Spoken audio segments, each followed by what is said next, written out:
BJP రాష్ట్ర కార్యాలయంలో parliament ఎన్నికలపై కీలక సమావేశం జరిగింది. ఎన్నికల కమిటీలతో ప్రత్యేకంగా సునీల్ బన్సల్ భేటీ అయ్యారు. ఎన్నికల సారథి కిషన్ రెడ్డి అధ్యక్షతన సమావేశం నిర్వహించారు. ఈ భేటీలో ఎన్నికల వ్యూహాలు, పార్టీ చేపట్టనున్న కార్యక్రమాలపై చర్చ జరిగింది. యువ ఓటర్ల ఆకర్షణ, కేంద్ర ప్రభుత్వ పథకాలతో లబ్ధి పొందిన వారికి చేరువ కావడంపై ప్రధానంగా చర్చించారు. పల్లెలు, బస్తీల్లో బీజేపీని ప్రతి ఇంటికి చేరువ చేయాలని సునీల్ బన్సల్ దిశానిర్దేశం చేశారు. ముఖ్యంగా లోక్సభ ఎన్నికల్లో డబుల్ డిజిట్ టార్గెట్తో పనిచేయాలని నాయకులను కోరారు.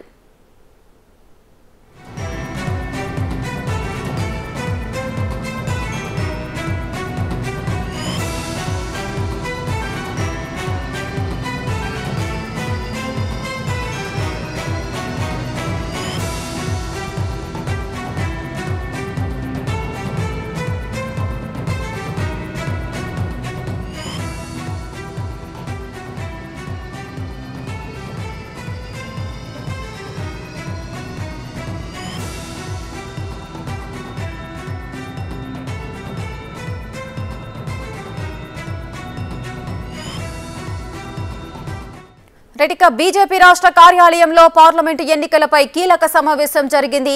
ప్రత్యేకంగా సునీల్ బన్సల్ భేటీ అయినట్లుగా తెలుస్తోంది. మరిన్ని వివరాలు మా ప్రతినిధి వెంకట్ అందిస్తారు. రైట్ వెంకట్, చెప్పండి, ఈ సమావేశంలో ఎటువంటి నిర్ణయాలు తీసుకున్నారు? దీనికి సంబంధించిన వివరాలేంటి? పార్లమెంట్ ఎన్నికలకు టార్గెట్ గా బీజేపీ ప్రణాళికలు రచిస్తుందని చెప్పుకోవచ్చు. అందులో భాగంగానే పార్లమెంట్ ఎన్నికలకు సంబంధించి ఒక ముందు ఎలా వెళ్ళాలి, దానికి సంబంధించిన ప్లానింగ్ ఏంటి అనే అంశాలపైన కీలక ఇవాళ రేపు 2 రోజుల పాటు కీలక సమావేశాలు జరుగుతున్నాయి. ప్రధానంగా ఇవాళ ఎన్నికలకు సంబంధించి ఒక 10 కమిటీలు వేసినటువంటి నేపథ్యం ఉంది బీజేపీలో. ఈ 10 కమిటీలకు సంబంధించి ఏవైతే ఉన్నాయో నవయో ఓటర్లని, ఎవరైతే యూత్ ను ఆకట్టుకునే విధంగా ఒక కమిటీ, అట్లనే రామ మందిరానికి సంబంధించిన ఒక కమిటీ, ఇట్లా దాదాపుగా ఒక 10 కమిటీలు వేసినటువంటి నేపథ్యం ఉంది. ఎన్నికల కమిటీ వేసినారు, చేరికల కమిటీ వేసినారు. ఇట్లా మరొకసారి పార్లమెంట్ ఎన్నికలకు ముందు ఒక 10 కమిటీలు వేసినారు. ఈ 10 కమిటీలతోటి ఇవాళ కిషన్ రెడ్డి, సునీల్ బన్సల్ సమావేశమయ్యారు. ముందు ఎలా వెళ్ళాలి, 10 ఏళ్ల కాలంలో మోడీ సాధించిన విజయాలు కావచ్చు, అట్లనే ప్రవేశపెట్టిన అంశాలు, తెలంగాణకు సంబంధించిన ఎన్ని కోట్ల నిధులు ఇచ్చారు, మోడీ ప్రవేశపెట్టిన పథకాలు ఎవరెవరికి అందాయి అనేది కీలకంగా ప్రజల్లోకి, అంటే పట్నం నుంచి పల్లె వరకు ఈ సంక్షేమ పథకాలన్నీ కూడా తీసుకువెళ్లే విధంగా ఒక ప్రణాళికబద్ధంగా ముందుకు వెళ్తున్నటువంటి పరిస్థితి కనిపిస్తా ఉంది. ఈ కమిటీలతోటి సమావేశం అనంతరం రేపు మరొకసారి ముఖ్య నేతలందరూ కూడా కోర్ కమిటీతో పాటు పదాధికారులు, అట్లా మాజీ ఎమ్మెల్యేలు, ఎంపీలు, ఎమ్మెల్యేలు, ప్రస్తుత ఎమ్మెల్యేలు 8 మంది ఉన్నారు. 8 ఎమ్మెల్యేలు, ప్రస్తుత 4 ఎంపీలు ఉన్నారు. ఈ మొత్తం కూడా రేపు కీలక సమావేశం ఉండబోతుంది. దానికి సునీల్ బన్సల్ తో పాటు తరుణ్ చుగ్ కూడా రాబోతున్నారు. అట్లనే ముఖ్య నేతలందరూ కూడా పాల్గొంటారు. ప్రధానంగా తెలంగాణలో 17 పార్లమెంటు స్థానాలు ఉన్నాయి. అందులో 11 నుంచి 12 స్థానాలు కైవసం చేసుకోవాలి. అసెంబ్లీ స్థానాలకు, పార్లమెంటు ఎన్నికలకు, అసెంబ్లీ ఎన్నికలకు పూర్తి భిన్నంగా ఉంటాయి.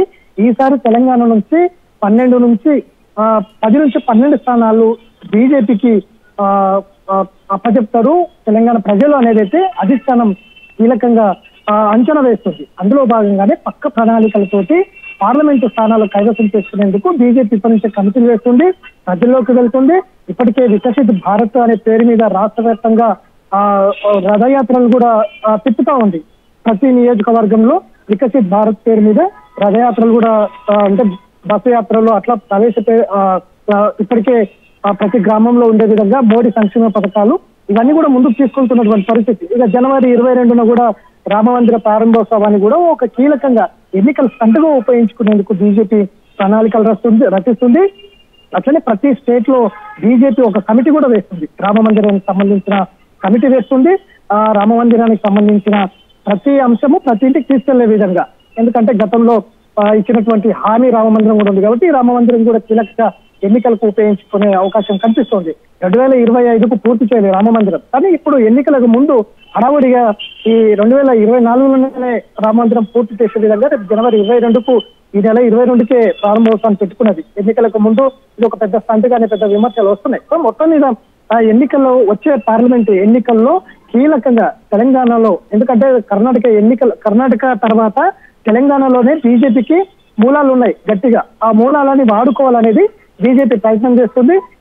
కర్ణాటకలో ఉన్న వైఫల్యాలు ఏవైతే ఉన్నాయో, ఓటమి వైఫల్యాలు తెలంగాణ ప్రభావం ఉన్నప్పటికీ పార్లమెంటుకు భిన్నమైన తీర్పు ఉంటుంది కాబట్టి ఈ పార్లమెంట్ ఎన్నికల్లో అత్యధికంగా మెజారిటీ స్థానాలు సాధించి మరొకసారి దక్షిణాది రాష్ట్రాలు అంటే తెలంగాణ నుంచి బీజేపీకి మోడీకి అందించాలనేది అయితే తెలంగాణ నేతలు ఒక ప్రణాళికాబద్ధంగా ముందుకు వెళ్తున్నటువంటి సిచ్యువేషన్ కనిపిస్తుంది. అందులో భాగంగానే ఇప్పటి వరకు 10 ఏళ్ల కాలంలో తెలంగాణకు ఎన్ని నిధులు కేటాయించారు, ఎన్ని సంక్షేమ పథకాలు ఉన్నాయి, ఎవరెవరికి కేంద్ర ప్రభుత్వ పథకాలు అందాయి అనేది ప్రతి ఇంటికి తీసుకెళ్లే విధంగా, ప్రతి ఇంటికి తీసుకెళ్లి వీధికి ఒక ప్రచారంగా ముందుకు తీసుకెళ్లి వచ్చే ఎన్నికల్లో లబ్ధి పొందాలనేది అయితే బీజేపీ ప్రణాళిక పెట్టుకున్నది. ఆ ప్రణాళికాబద్ధంగానే ముందుకు వెళ్తున్నది. గత అసెంబ్లీ ఎన్నికల్లో జరిగినటువంటి తప్పులు కావచ్చు, వైఫల్యాలు కావచ్చు, ఈ పార్లమెంట్ ఎన్నికల్లో జరగకుండా కూడా ముందస్తు చర్యలు చేపడుతున్నటువంటి పరిస్థితి.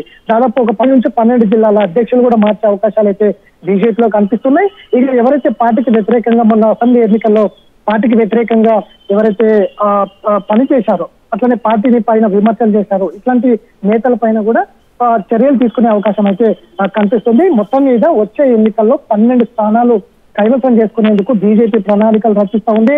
మరి బీజేపీ రచిస్తున్న ఈ ప్రణాళికలన్నీ కూడా పార్లమెంట్ ఎన్నికల్లో ఏ విధంగా పనిచేస్తాయి అనేది అయితే కొంత తెలియాల్సి ఉంది. అట్లనే ఫిబ్రవరి వచ్చే నెలలో చివరి వారంలో నోటిఫికేషన్ వెలువడే అవకాశం ఉంది అన్నట్టు కూడా ఇంతకు ముందే కిషన్ రెడ్డి మాట్లాడినటువంటి సందర్భం ఉంది. కాబట్టి తక్కువ సమయం ఉంది కాబట్టి పెద్ద మొత్తంలో పార్లమెంట్ ఎన్నికలకు గత అసెంబ్లీ ఎన్నికల్లో కంటే భిన్నంగా ముందస్తుగానే అభ్యర్థులను ప్రకటించి ప్రజల్లోకి పంపించే విధంగా అయితే బీజేపీ ప్లాన్ చేస్తుంది. ఇవాళ కమిటీలతో సమావేశం ఏర్పాటు చేసుకుంటుంది. రేపు ముఖ్య నేతలు ఎవరైతే ఉన్నారో కోర్ కమిటీ, అట్లనే పదాధికారులు, జిల్లా అధ్యక్షులు, మాజీ ఎంపీలు, ఎమ్మెల్యేలు అందరూ కూడా రేపు మరొకసారి కూర్చొని పార్లమెంట్ ఎన్నికలకి ఏ విధంగా వెళ్ళాలి, యువ ఓటర్లను ఏ విధంగా ఇటువైపు లాక్కోవాలి అనేది దాని మీద అయితే కీలకంగా ఒక సమావేశం ఏర్పాటు చేసుకొని భవిష్యత్ ప్రణాళికను ప్రకటించే విధంగా ముందుకు వెళ్తున్నటువంటి సందర్భం అయితే కనిపిస్తా ఉంది. ఇప్పటికే మొన్న అమిత్ షా రాష్ట్రానికి వచ్చినప్పుడే నేతల మధ్య సమన్వయం ఉండాలి.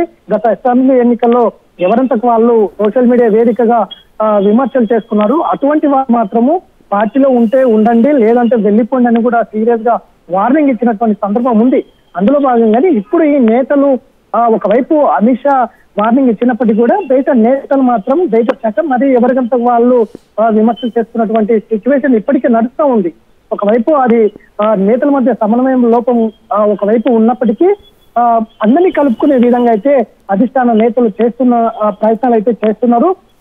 వచ్చే పార్లమెంట్ ఎన్నికల్లో మాత్రం రాష్ట్రం నుంచి దాదాపు 12 సీట్లు గెలిచి మోడీ ప్రభుత్వానికి గిఫ్ట్గా ఇవ్వాలని అయితే రాష్ట్ర నేతలు ప్రయత్నాలు జరుగుతున్నాయి. అందులో భాగంగానే కీలకంగా ఎన్నికల కమిటీలు వేస్తున్నటువంటి పరిస్థితి కనిపిస్తా ఉంది. ఇక రేపు ముఖ్య నేతల సమావేశం కూడా ఉంటుంది.